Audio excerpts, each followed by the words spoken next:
Hello students, अपने पिछले video में बल के बारे में पढ़ रहे थे, गति के नियम पढ़ रहे थे। गति का प्रथम नियम पढ़ा था, दूसरा नियम पढ़ा था। अब अपने पढ़ेंगे, पहले आवेग के बारे में पढ़ेंगे और उसके बाद गति का तीसरा नियम पढ़ेंगे। ये वीडियो देखने से पहले पिछले वीडियो निश्चित रूप से देखिए, क्योंकि जब तक कंटिन्यूटी नहीं रहेगी ये टॉपिक समझ में आने वाले नहीं है। इसलिए इस चैनल को सब्सक्राइब कीजिए और पिछले वीडियो अच्छी तरह से देखिए, फिर कंटिन्यूटी में जब आप देखेंगे तो आपको अच्छी तरह से समझ में आएगा। तो अपने पढ़ रहे हैं आवेग। आवेग किसे कहते हैं? क्या है इम्पल्स? What is impulse? आवेग किसे कहते हैं? आवेग क्या होता है? देखिए, जब अपने किसी पिंड पर बल लगाते हैं और वो बल कितने समय तक लगाते हैं, ये दोनों महत्वपूर्ण बातें होती है। एक तो बल का परिमाण और एक लगाया गया समय, जितने समय तक वो बल लगाया गया, दोनों महत्वपूर्ण बातें हैं। तो आवेग जो होता है वो बल इंटू समय होता है। आवेग जो है वो क्या है? बल इंटू समय है। मतलब बल और जितने समय तक वो बल लगाया जाता है, दोनों के गुणनफल को क्या कहते हैं? आवेग कहते हैं। आवेग एक सदिश राशि है। सदिश राशि है। इसका मात्रक अपने पास, बल का मात्रक है न्यूटन, समय का मात्रक है सेकंड, तो इसका मात्रक अपने पास आ जाएगा न्यूटन सेकंड। आवेग अपने पास सदिश राशि है और इसका मात्रक क्या है? न्यूटन इंटू सेकंड है। न्यूटन गुणा सेकंड इसका मात्रक हो गया अपने पास एसआई पद्धति में। अब बात आती है न्यूटन को अपने ऐसे भी लिख सकते हैं, किलोग्राम मीटर पर सेकंड स्क्वायर इंटू सेकंड, तो ये पावर कैंसिल हो जाएगी, ये आ जाएगा किलोग्राम मीटर पर सेकंड। अब आवेग को बल गुणा समय या आवेगीय बल भी बोल दिया जाता है। बल गुणा समय या आवेगीय बल भी कह देते हैं। अब बात ये आती है कि अगर अपने को ज़्यादा आवेग चाहिए, ज़्यादा इम्पल्स चाहिए, तो दो तरीके हैं, या तो अपने बल बढ़ा दें या उस समय को बढ़ा दें। अपने बल को बढ़ाना उचित नहीं समझते, अपने बल नहीं बढ़ाना चाहते, इसके लिए अपने क्या करते हैं? समय बढ़ा देते हैं। अब इसके दैनिक जीवन में बहुत सारे ऐसे उदाहरण हैं जिनका उपयोग जो है वो किया जाता है डेली लाइफ में। सबसे महत्वपूर्ण बात आपने देखा होगा, जब क्रिकेटर किसी बॉल को कैच करता है, जब बॉल को कैच करता है तो वो अपने हाथों को पीछे की ओर खींच लेता है। जब हाथों को पीछे की ओर खींचता है तो जब बॉल आके उससे टकराती है तो वो समय जो है वो बढ़ जाता है। जब समय बढ़ जाता है तो बल का मान क्या हो जाता है? कम हो जाता है। इसलिए हाथों पर चोट नहीं लगती है।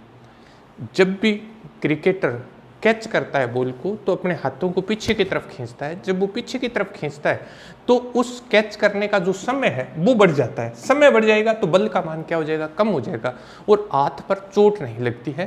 हाथ पर जब चोट नहीं लगेगी तो अपने पास क्या है? जो व्यक्ति है वो सुरक्षित हो जाता है। दूसरा देखिए, एक ही ऊंचाई से, एक ही हाइट से, कोई भी ऊंचाई है, एक जैसी ऊंचाई है, उस ऊंचाई से एक व्यक्ति तो फर्श पर गिरता है और एक व्यक्ति बालू मिट्टी पर गिरता है। जो फर्श पे गिरता है उसके चोट ज्यादा लगती है बजाय बालू मिट्टी पर गिरने वाले के।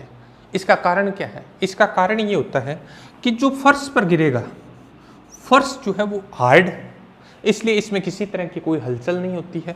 इसलिए जो समय है उस समय का मान क्या हो जाएगा? कम हो जाएगा। जब समय का मान कम हो जाएगा तो बल का मान क्या हो जाएगा? अधिक हो जाएगा और बल का मान अधिक होने के कारण ज़्यादा चोट लगती है। जब व्यक्ति बालू पर गिरता है, बालू मिट्टी में गिरता है, तो बालू मिट्टी नीचे धंस जाती है। जब बालू मिट्टी नीचे धंसेगी तो समय का मान क्या हो जाएगा? बढ़ जाएगा। जब समय का मान बढ़ जाएगा तो अपने पास क्या हो जाएगा? बल कम हो जाएगा और चोट कम लगती है। इसी तरह से कांच के जो बर्तन होते हैं या चीनी मिट्टी के जो बर्तन होते हैं, उनके चारों तरफ क्या कर दिया जाता है? थर्मोकोल लगा दिया जाता है, या जो चावल का भूसा होता है वो भर दिया जाता है। उससे बेनिफिट क्या होता है? क्यों ऐसा किया जाता है? या कागज से ऊपर क्या कर देते हैं? रेपर लगा देते हैं, कागज लपेट देते हैं। उसका कारण क्या होता है? उसका कारण ये होता है कि जब अपने पास, जैसे ये कोई कांच का पात्र है, इस कांच के पात्र के चारों तरफ जो है वो भूसा इस तरह से भर दिया जाता है। फिर इनको क्या करते हैं? कार्टून में रखते हैं, यानी यहाँ जो है वो चावल का जो भूसा होता है वो भर दिया जाता है। अब क्या होता है? जैसे इसके चोट लगती है, वो चोट क्या होगी? इसमें से, इस में से होकर जाएगी। जब इसमें से होकर जाएगी तो यहाँ तक पहुँचते पहुँचते समय बढ़ जाएगा। जब समय बढ़ जाएगा तो ये जो कांच का पात्र है इस पर लगने वाले बल का मान क्या हो जाएगा, कम हो जाएगा, और इस पर बल का मान कम होने से ये टूटने से बच जाता है। इसी तरह से स्कूटर, कार, जीप, बस, इनमें क्या होते हैं, शॉकर होते हैं। वो शॉकर अपने को किससे बचाते हैं, जर्क से बचाते हैं, यानी एकदम से जो झटका लगता है उस झटके से अपने को बचाते हैं। किस तरह से बचाते हैं, क्योंकि जैसे ही रोड में कोई गड्ढा आ गया, गड्ढा आता है तो क्या होता है, जो बाइक है वो बाइक उछलता है। जब वो बाइक उछलता है तो जो शॉकर है वो शॉकर क्या होते हैं, कंप्रेस होते हैं, कंप्रेस, और अपने पास जो वो क्या होंगे, संकुचित होंगे और प्रसारित होंगे। तो अपने जो भी व्यक्ति स्कूटर पे या मोटरसाइकिल पे बैठा है उस तक जरक पहुंचने में क्या होगा, समय लगेगा। उस तक जरक पहुंचने में समय लगने की वजह से क्या होता है, चोट कम लगती है। इस तरह से आवेग का उपयोग किया जाता है। इसे कहते हैं आवेगीय बल भी बोल देते हैं। बल और समय के गुणनफल को क्या कहते हैं, आवेग कहते हैं। ये कुछ दैनिक जीवन में इसके उपयोग थे। अब आता है अपने पास गति का तृतीय नियम। गति का तृतीय नियम, तृतीय नियम अपने यूं भी बोल देते हैं, न्यूटन की गति का तृतीय नियम और गति का तृतीय नियम। गति का तृतीय नियम क्या है, third law of motion. Third law of motion क्या कहते हैं, बड़ा इजी सा नियम है, अपने पहले बात कर चुके हैं। प्रथम नियम जो है वो बल को परिभाषित करता है, दूसरा नियम जो है वो बल के परिमाण को बताता है। ये चीज याद रखनी है। प्रथम नियम बल को परिभाषित करता है, बल की परिभाषा। दूसरा नियम, द्वितीय नियम, बल का परिमाण, बल का परिमाण। तृतीय नियम अपने को क्या देता है वो बात करेंगे अपने। गति का तीसरा नियम क्या है, इस नियम के अनुसार प्रत्येक क्रिया की परिमाण में बराबर तथा दिशा में विपरीत प्रतिक्रिया होती है। इस नियम के अनुसार, इस नियम के अनुसार प्रत्येक क्रिया की परिमाण में बराबर तथा दिशा में विपरीत प्रतिक्रिया होती है। ये क्रिया तथा प्रतिक्रिया के जो बल होते हैं वो परिमाण में बराबर और दिशा में क्या होते हैं, विपरीत होते हैं। अब बात ये आती है कि यहाँ थोड़ी सी कंफ्यूजन क्रिएट हो जाती है। ध्यान रखना है, क्योंकि इसी तरह से अपने पढ़ते आ रहे हैं और अपने को इसी तरह से पढ़ना है। कन्फ्यूजन क्या होती है, जब बात क्रिया की आती है, एक्शन की आती है और रिएक्शन की आती है, तो निश्चित रूप से माइंड में ये आता है कि पहले एक्शन उसके बाद रिएक्शन, क्योंकि रिएक्शन हमेशा किसकी होगी, एक्शन की होगी। तो ऐसा नहीं होता है इसमें, यहाँ वो मतलब नहीं है एक्शन और रिएक्शन वाला। मतलब इसका मतलब ये नहीं है कि पहले एक्शन होगा और उसके बाद रिएक्शन होगी, ऐसा यहाँ नहीं है बिल्कुल। अपने पास यहाँ क्या है, यहाँ अपने पास है कि बल जो होता है, इसका कहने का मतलब ये है कि प्रकृति में बल सदैव युग्म में उत्पन्न होते हैं। प्रकृति में बल सदैव युग्म में उत्पन्न होते हैं, एकल बल का कोई अस्तित्व नहीं है। प्रकृति में बल जो है वो सदैव युग्म में उत्पन्न होते हैं, जोड़े में उत्पन्न होते हैं, एकल बल का कोई अस्तित्व नहीं होता। और ये दोनों बल जो होते हैं वो परिमाण में बराबर होते हैं और दिशा में विपरीत होते हैं और एक साथ उत्पन्न होते हैं। दोनों बल एक साथ उत्पन्न होते हैं। इस नियम के अनुसार प्रत्येक क्रिया की परिमाण में बराबर तथा दिशा में क्या होती है, विपरीत प्रतिक्रिया होती है। और ये क्रिया तथा प्रतिक्रिया के बल जो होते हैं वो आपस में बराबर होते हैं, मतलब परिमाण में बराबर और दिशा में क्या होते हैं, विपरीत होते हैं। दोनों एक साथ उत्पन्न होते हैं। ब्रह्मांड में ऐसा कोई भी बल नहीं है जो एकल हो, यानी सिंगल फोर्स डजंट एग्जिस्ट। कहीं भी एकल बल का अस्तित्व नहीं है। बल सदैव युग्म में पाया जाता है। हमेशा क्या होता है, फोर्स जो होता है वो हमेशा किस में होता है, कपल में होता है, युग्म में होता है। तो अपने पास ये नहीं है कि क्रिया हुई और उस क्रिया के फलस्वरूप क्या हुई, प्रतिक्रिया। यहाँ ये मीनिंग नहीं है, लेकिन अपने पास क्या होगी, क्रिया और प्रतिक्रिया के जो बल हैं वो परिमाण में बराबर और दिशा में विपरीत होते हैं। अगर अपने पास किसी पिंड पर लगने वाला बल अपने पास जो क्रिया स्वरूप लगने वाले, अपने ऐसे ले लेते हैं, अपने पास दो पिंड है ए और दूसरा अपने पास है बी पिंड। इस ए के बी के कारण ए पर बल लगता है एफ ए बी, बी के कारण ए पर, ए क्या करता है बी पे बल लगाता है एफ बी, ये बी के कारण ए पर, ये ए के कारण बी पर बल लगता है, ये दोनों पिंड है। तब इस नियम के अनुसार अपने पास है vector F A B is equal to minus F B है। यानी अपने पास क्या होगा, ये दोनों बल जो होंगे इन दोनों बलों का परिमाण समान होगा। न्यूटन की गति का तीसरा नियम कहता है कि ये क्रिया और प्रतिक्रिया के जो बल हैं वो परिमाण में समान होंगे, दोनों का मैग्नीट्यूड इक्वल होगा, बट इनकी डायरेक्शन क्या होगी, ओपोजिट होगी, विपरीत दिशा में होंगे। क्रिया और प्रतिक्रिया के बल परिमाण में बराबर तथा दिशा में क्या होते हैं, विपरीत होते हैं। तो vector F A B is equal to अपने पास आएगा minus vector F B A. यानी तृतीय नियम क्या बताता है, बल की उत्पत्ति के बारे में बताता है, बल की उत्पत्ति के बारे में बताता है। यानी तीनों नियमों के बारे में ध्यान रखना है, यहाँ से क्वेश्चन आ सकता है क्या कि प्रथम नियम जो है वो बल के किस चीज़ को बताता है, बल को परिभाषित करता है कि ऐसा एक कारक होता है जिसकी वजह से क्या है किसी वस्तु की जो विरामावस्था या गतिशील अवस्था है उसमें क्या किया जाता है, परिवर्तन किया जाता है। द्वितीय नियम जो है, द्वितीय नियम उसके परिमाण के बारे में बताता है कि वो होता कितना है, क्योंकि अपने पढ़ा था एफ इज इक्वल टू क्या होता है एम ए, किसी पिंड पर लगने वाला जो बाह्य बल होता है वो पिंड के द्रव्यमान और उसके त्वरण के गुणनफल के बराबर होता है। तीसरा नियम ये बताता है कि बल की उत्पत्ति कैसे होती है, बल सदैव युग्म में उत्पन्न होता है, एकल बल का कोई अस्तित्व नहीं होता है। यानी ब्रह्मांड में कहीं भी एकल बल का कोई अस्तित्व नहीं पाया जाता है, बल हमेशा किस में पाया जाता है, युग्म में पाया जाता है। और ये दोनों बल जो होते हैं वो परिमाण में बराबर होते हैं और दिशा में क्या होते हैं, विपरीत। ये गति का तीसरा नियम है। अब आता है मोस्ट इंपोर्टेंट है अपने पास, और यहां से फिर क्वेश्चन आ सकता है, क्या संवेग संरक्षण का सिद्धांत। संवेग संरक्षण का सिद्धांत क्या है, अपने पढ़ा था संवेग होता क्या है।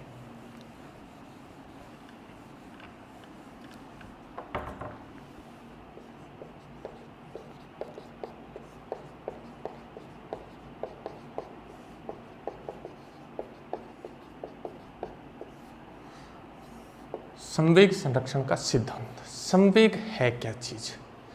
संवेग के बारे में अपने पढ़ चुके हैं कि किसी पिंड के द्रव्यमान और उसके वेग के गुणनफल को क्या कहते हैं, संवेग कहते हैं।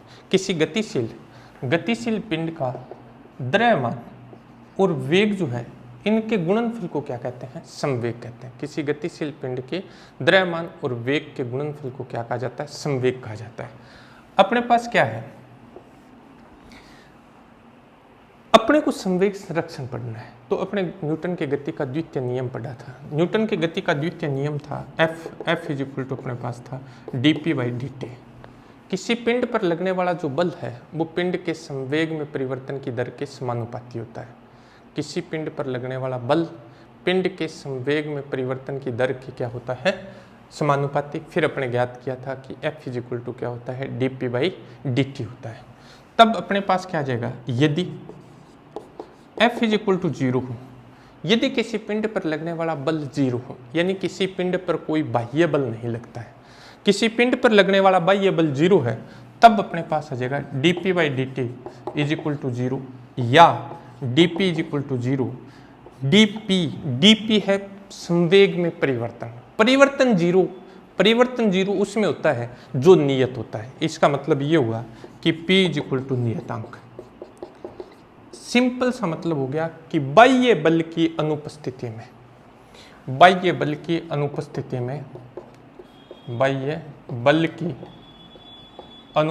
में पिंड का रेखीय संवेग संरक्षित रहता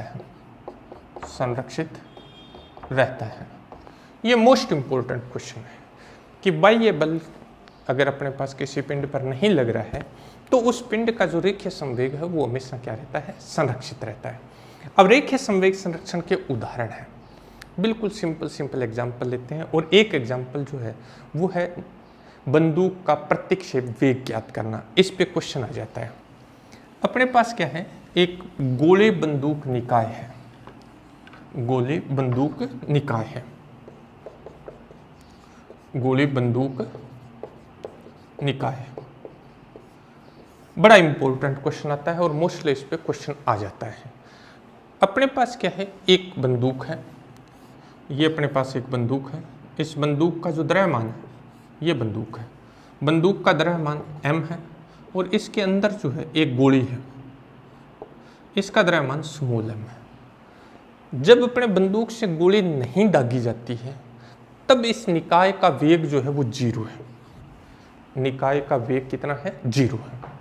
जब अपने क्या करते हैं, बंदूक से गोली दाग देते हैं तो बंदूक का जो द्रव्यमान है वो तो m ही रहेगा, ये m, और इसका वेग मान लेते हैं, बंदूक का वेग क्या है, v है, कैपिटल V है, वेक्टर v है। तथा जो गोली थी वो गोली क्या है, स्मॉल m द्रव्यमान की है और ये वेक्टर v वेग से गति करती है। यानी ये गोली दागने से पूर्व की स्थिति है, गोली दागने से पूर्व, और ये गोली दागने के पश्चात, गोली दागने के पश्चात। ये गोली दागने से पूर्व की कंडीशन हो गई, ये गोली दागने के बाद की कंडीशन हो गई। तो अपने पास क्या हो जाएगा, गोली दागने से पूर्व, गोली दागने से पूर्व कुल संवेग बराबर लिखेंगे गोली दागने के पश्चात कुल संवेग। तो संवेग संरक्षण से, संवेग संरक्षण से गोली दागने से पूर्व कुल संवेग बराबर हो जाएगा गोली दागने के पश्चात कुल संवेग। गोली दागने से पूर्व कुल संवेग आ गया m plus m into 0 is equal to अपने पास आ जाएगा capital M vector v plus अपने पास आ जाएगा m वेक्टर v। तो ये अपने पास आ गया 0, 0 इज इक्वल टू आ गया m vector v plus m vector v। अपने पास आ जाएगा vector v is equal to, अपने को बंदूक का वेग ज्ञात करना है, vector v is equal to आ जाएगा minus m vector v upon capital M। ये बंदूक का वेग है, यानी गोली दागने के पश्चात गोली तो आगे की तरफ गति करती है और बंदूक जो है वो पीछे की तरफ गति करती है, इसीलिए ये नेगेटिव साइन है, मतलब एक दूसरे की विपरीत दिशा में गति करते हैं। इसको ऐसे लिख देते हैं प्रतिक्षेप वेग, प्रतिक्षेप वेग। जब प्रतिक्षेप शब्द यूज कर लिया जाता है तो ये माइनस चिन्ह जो है वो गायब हो जाता है, यानी इस प्रतिक्षेप शब्द में ही माइनस अपने आप क्या हो जाता है, शामिल हो जाता है। तो ये अपने पास क्या आ जाएगा, बंदूक का प्रतिक्षेप वेग आ जाएगा रेखीय संवेग संरक्षण के सिद्धांत पर। अब अपने पास आता है, इसी तरह से अपने क्या करते हैं, जब नाव से, नाव किनारे पे आती है, नाव किनारे पर आती है और जब कोई भी व्यक्ति उस नाव में से बाहर कूदता है यानी किनारे की तरफ कूदता है तो नाव पीछे की तरफ गति करती है। कारण कि जितना संवेग व्यक्ति को आगे की तरफ मिलता है सेम संवेग जो है वो नाव को पीछे की तरफ प्राप्त हो जाता है, इसलिए नाव जो है वो पीछे की तरफ गति करती है। तो ये अपने पास क्या था, रेखीय संवेग संरक्षण का सिद्धांत था। रेखीय संवेग संरक्षण, इस पे क्वेश्चन आने की ज़्यादा संभावना रहती है। इसमें अपने को ये 4 राशियां हैं, 4 में से 3 राशियां अपने को दी जाएगी, चौथी राशि का मान अपने को ज्ञात करना होगा। तो इस तरह से अपने रेखीय संवेग संरक्षण के सिद्धांत का उपयोग करेंगे। इस प्रकार अपने पास संवेग संरक्षण से अपने ये ज्ञात कर लिया। एक न्यूटन की गति का तृतीय नियम जो अपने पढ़ा है, न्यूटन की गति का तृतीय नियम और संवेग संरक्षण का सिद्धांत एक दूसरे के इक्वल होते हैं। संवेग संरक्षण से अपने न्यूटन की गति का तीसरा नियम प्राप्त कर सकते हैं और तीसरे नियम से संवेग संरक्षण का सिद्धांत प्राप्त कर सकते हैं। एक और महत्वपूर्ण चीज, न्यूटन के गति के तीसरे नियम में अपने पढ़ा था कि क्रिया और प्रतिक्रिया के जो बल होते हैं वो दोनों परिमाण में बराबर तथा दिशा में क्या होते हैं, विपरीत होते हैं। दोनों परिमाण में बराबर तथा दिशा में विपरीत होते हैं। ये बल जो है वो कभी भी एक दूसरे से निरस्त नहीं होते। सबसे महत्वपूर्ण बात है कि ये दोनों बल कभी भी एक दूसरे से निरस्त नहीं होते हैं। कारण क्योंकि ये दोनों अलग अलग पिंडों पर लगते हैं, इसलिए कभी कैंसिल आउट नहीं होते हैं। न्यूटन की गति के तीसरे नियम में जो अपने पढ़ते हैं कि प्रत्येक क्रिया की परिमाण में बराबर और दिशा में विपरीत प्रतिक्रिया होती है। तो ये क्रिया और प्रतिक्रिया के जो बल होते हैं ये भिन्न भिन्न पिंडों पर लगते हैं, इसलिए ये कभी भी निरस्त नहीं होते हैं। अब अपने पास आता है घर्षण। घर्षण, फ्रिक्शन किसे कहते हैं, घर्षण क्या है, किसे कहते हैं घर्षण, घर्षण किसे कहा जाता है, मोस्ट इम्पोर्टेंट टॉपिक है। और बहुत सारा, जब भी कोई भी कॉम्पिटिटिव एग्जाम होता है और कॉम्पिटिटिव एग्जाम में बिना घर्षण के कोई क्वेश्चन पॉसिबल नहीं है। बल से रिलेटेड अगर कोई क्वेश्चन आता है तो तो घर्षण है क्या चीज? जब दो वस्तुओं में परस्पर सापेक्ष गति होती है, जब दो वस्तुओं में आपेक्षिक गति होती है, तो इन दोनों वस्तुओं के मध्य इनकी गति का विरोध करने वाला एक अदृश्य बल लगता है, जिसे घर्षण बल कहते हैं। जब कोई वस्तु किसी सतह पर गति करती है, सतह पर गति करती है, तो दोनों वस्तुओं के मध्य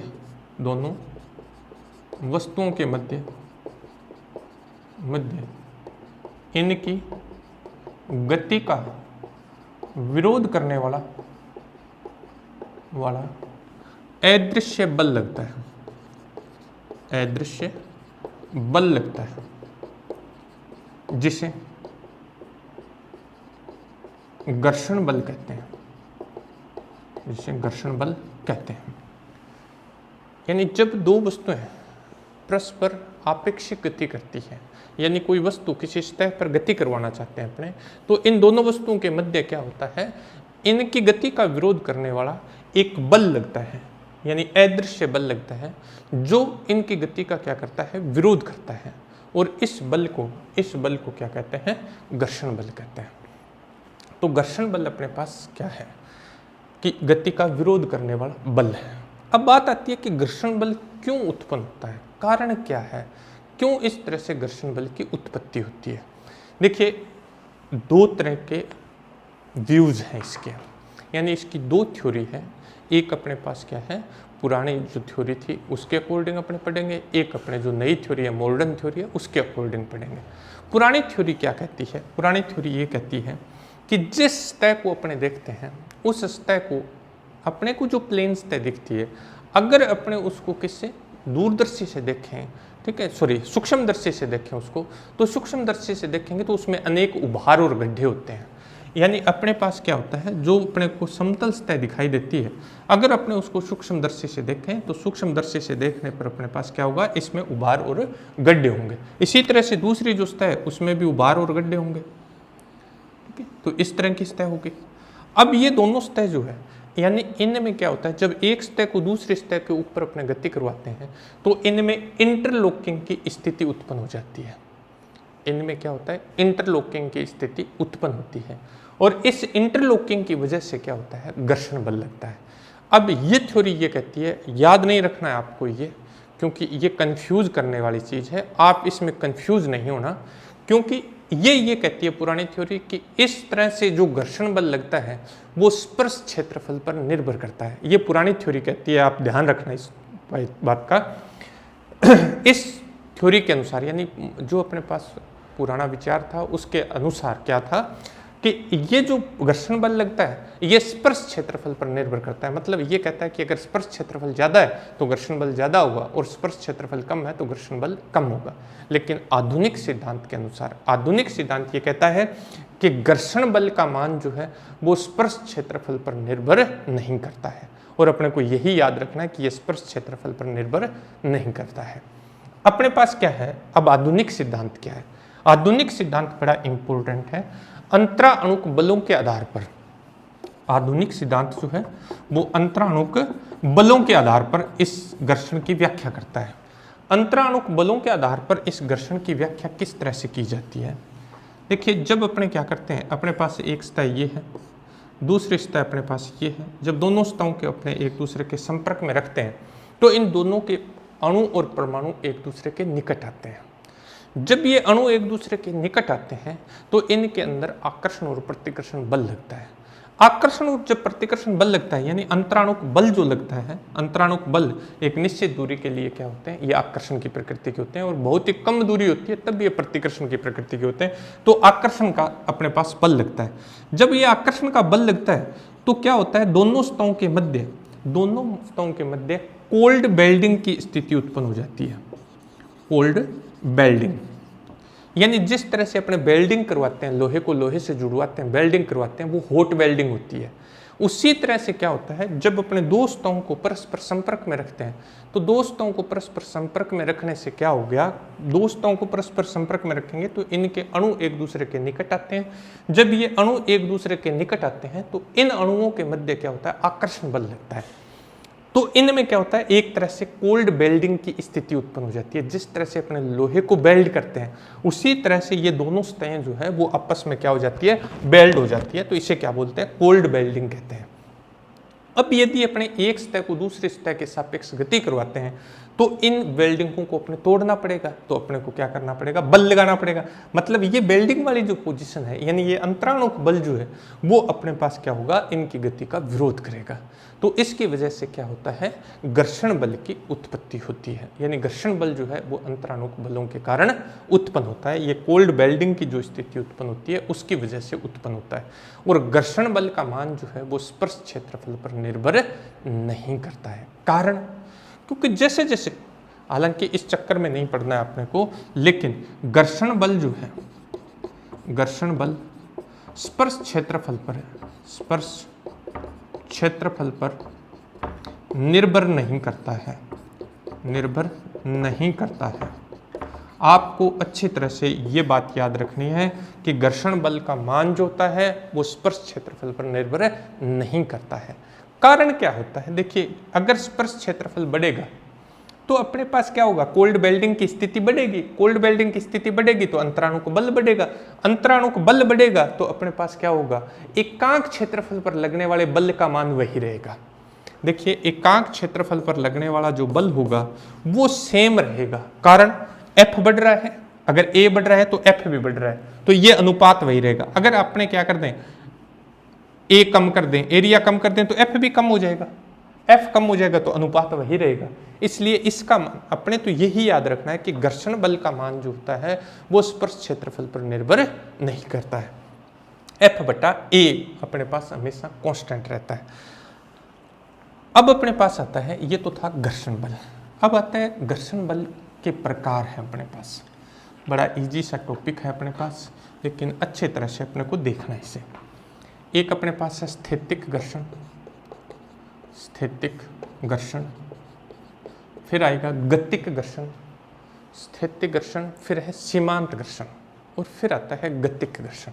पहले अपने देखते हैं स्थैतिक घर्षण क्या है। बिल्कुल इजी सा टॉपिक है और अपने को अच्छी तरह से समझना है। ये अपने पास एक टेबल है, एक मेज है। इस मेज के ऊपर एक ब्लॉक रखा हुआ है। ये अपने पास एक पिंड रखा हुआ है, ब्लॉक है।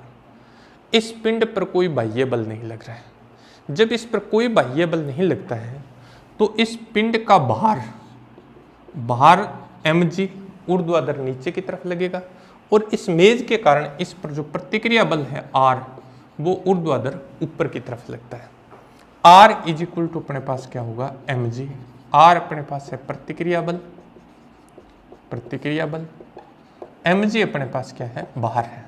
मतलब ये अपने पास क्या होगा, पिंड गति नहीं करेगा, अपने पास इसका भार mg ऊर्ध्वाधर नीचे की तरफ लगेगा, और प्रतिक्रिया सतह के कारण जो प्रतिक्रिया बल है वो तल के लंबवत ऊपर की तरफ लगता है। R इज इक्वल टू अपने पास mg होगा।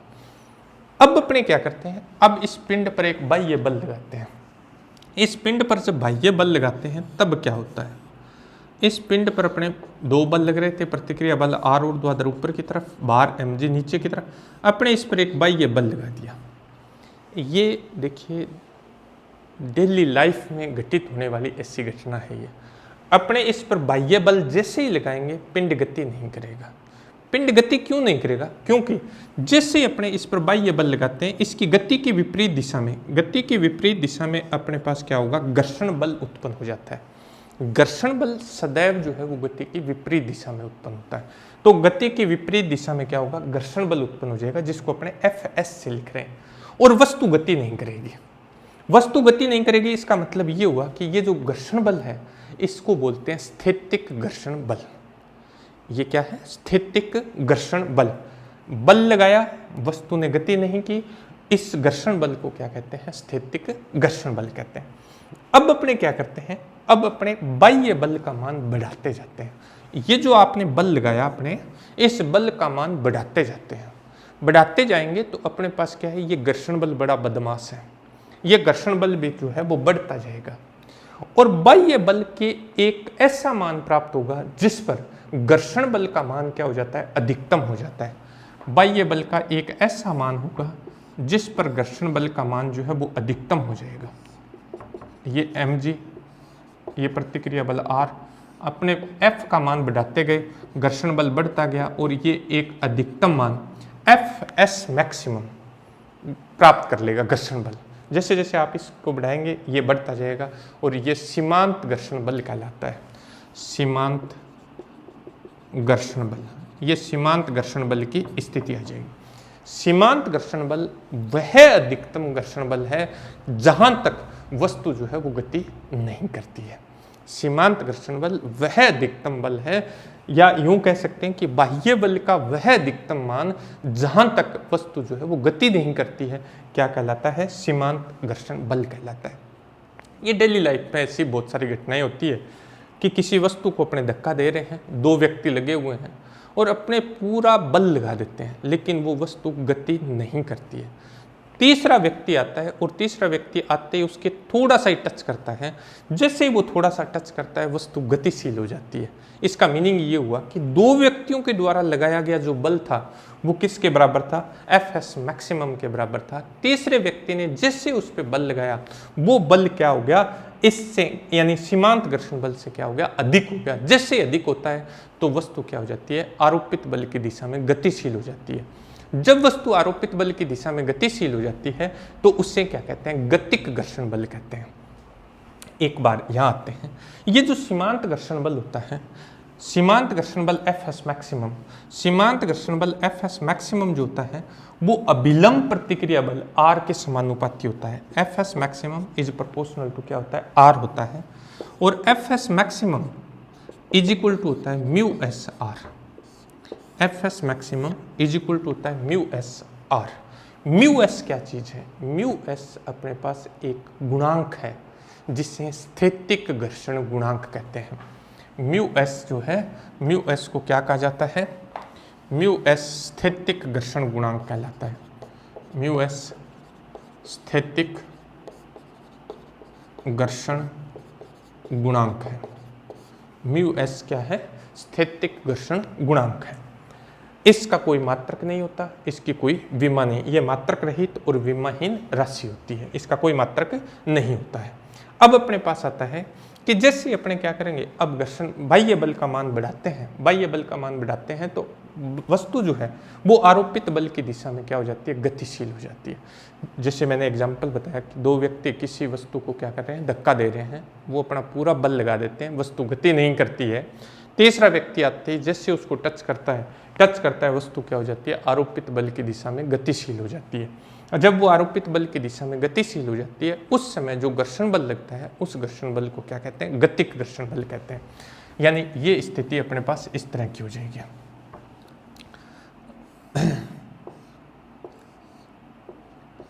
बाहर mg ऊर्ध्वाधर नीचे की तरफ, प्रतिक्रिया बल r ऊपर की तरफ।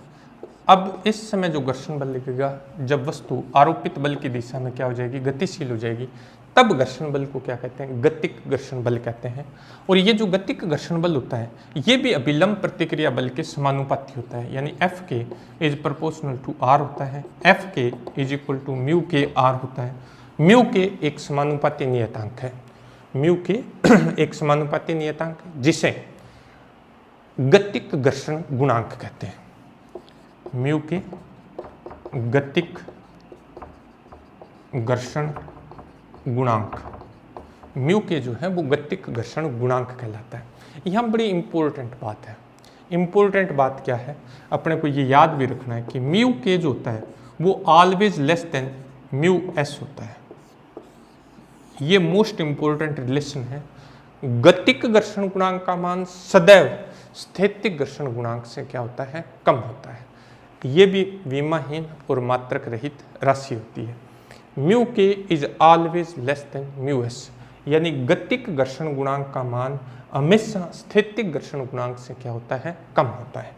तो अगर अपने ग्राफ खींच दें किसमें, बाह्य आरोपित बल और घर्षण बल में अगर अपने ग्राफ खींचें, बाह्य आरोपित बल और घर्षण बल में ग्राफ खींचते हैं अपने पास क्या है, यहाँ घर्षण बल है, ये घर्षण बल, ये बाह्य आरोपित बल, बल, इनमें अगर अपने ग्राफ खींचेंगे तो अपने पास क्या होगा, ग्राफ इस तरह से आता है, बड़ा इंपॉर्टेंट है। देखिए ये स्ट्रेट लाइन है, जब अपने कोई बाह्य बल नहीं लगाते हैं तो अपने पास कोई घर्षण बल नहीं होगा, जैसा कि अपने पढ़ा था। अब जैसे जैसे अपने बाह्य बल बढ़ाते जाते हैं, घर्षण बल का मान बढ़ता जाता है, और ये घर्षण बल जो है वो अपने पास मैक्सिमम गेन हो जाता है। मैक्सिमम घर्षण बल को क्या कहते हैं अपने, एफएस मैक्सिमम। एफएस मैक्सिमम के बाद अगर अपने बाह्य आरोपित बल को बढ़ाते हैं तो इस घर्षण बल के मान में क्या होती है, कमी होती है, और ये फिर लगभग फिक्स हो जाता है। ये जो घर्षण बल होता है इसको बोलते हैं गतिक घर्षण बल एफ के, और इस तरह से अपने को बल प्राप्त होता है। यानी घर्षण बल जो है ये बड़ा बदमाश है। सिंपल सा मतलब ये है कि जैसे जैसे अपने क्या करते हैं, आरोपित बल को बढ़ाते हैं, इस घर्षण बल के मान में क्या होती जाती है, वृद्धि होती जाती है। इसलिए ये बदमाश है कि जैसे अपने आरोपित बल को बढ़ाते हैं, घर्षण बल का मान भी क्या होना शुरू हो जाता है, बढ़ना शुरू हो जाता है। तो इस तरह से, और गतिक घर्षण बल जो होता है उसका मान हमेशा सीमांत घर्षण से बल कम होता है। जैसे मैंने एग्जांपल बताया आपको, दो व्यक्ति किसी बॉक्स को, किसी पिंड को धक्का देकर यानी बल लगाना चाह रहे हैं और उसको गतिशील करना चाह रहे थे, उन्होंने पूरा बल लगाया, वस्तु गतिशील नहीं हुई। तीसरे व्यक्ति ने आके हाथ लगाया, हाथ लगाते वो वस्तु क्या हो गई, गतिशील हो गई। लेकिन जब वो वस्तु गतिशील हो जाती है तो चाहे तीसरा व्यक्ति हट जाए, फिर वो दोनों व्यक्ति ही उसको धक्का देकर गतिशील रख सकते हैं। कारण, क्योंकि वो सीमांत घर्षण बल से क्या हो जाता है, उसकी वैल्यू कम हो जाती है घर्षण की। इसलिए उन दोनों का जो बल था वो सफिशिएंट है उस वस्तु को गति करवाने के लिए। अब अपने पास आता है लोटनी घर्षण। नेक्स्ट अपने पास है लोटनी घर्षण।